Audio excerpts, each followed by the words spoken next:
Welcome back. Local boy Bruno Mars came up empty at the Grammy Awards last night, but still his rise to stardom seems unstoppable. His father recently sat down for an exclusive interview with KITV. As Moani Keala Navarro reports, his father says his son's passion for the spotlight started at an early age.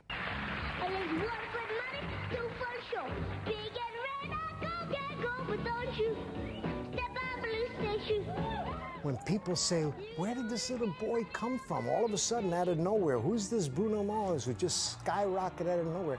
They don't realize 22 years of preparation for that rocket to take off. It's been a long climb to the top for 26-year-old Bruno Mars. His father says the stage was set in the delivery room the day little Peter Gene Hernandez was born on October 8, 1985. What we did was we had the lights dimmed to about 50%, almost like a nightclub. And they allowed me to bring in music, so I brought a cassette player at the time, and I was playing oldies but goodies. Mars has an entire family of entertainers, so it was no surprise when the showbiz bug took a bite at the age of 2.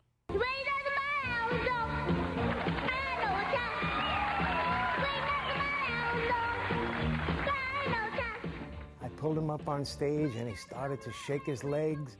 Little Bruno made his stage debut as Little Elvis with his dad's doo-wop group, the Love Notes. I'd come out 2, 3 o'clock in the morning and he'd be by the TV set rewinding to a certain segment and practicing, one of Elvis's moves, ending with that big karate stance. It wasn't long before he was introduced to the world. He's known the world over as the youngest Elvis impersonator. Please welcome Bruno.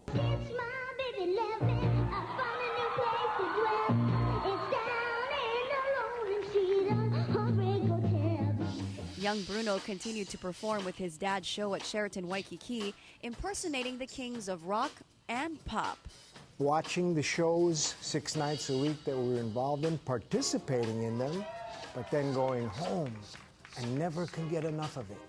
Whether he was on a piano or teaching himself guitar or whatever, his appetite was insatiable. Despite Bruno's surging success, his dad says he was a normal kid, one of 6 children growing up in Honolulu.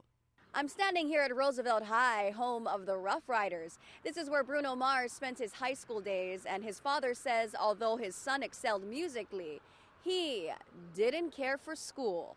Where are the books in the morning? How come you come home with no books? Hey, don't worry about it, Dad. I got it covered.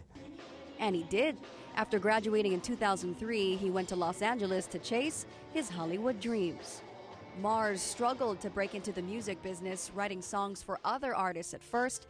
His efforts paid off in 2010 when Just the Way You Are, a song he wrote and performed, went to #1. But Bruno wanted to go for the brass ring. And sure enough, he got it. He grabbed it. Moani Keala Navarro, KITV4 News. And Hernandez says that he gave his son the nickname Bruno after professional wrestler Bruno Sammartino. That guy can dance and sing. Amazing. He was good. So natural, so comfortable in front of the camera. Son was pride.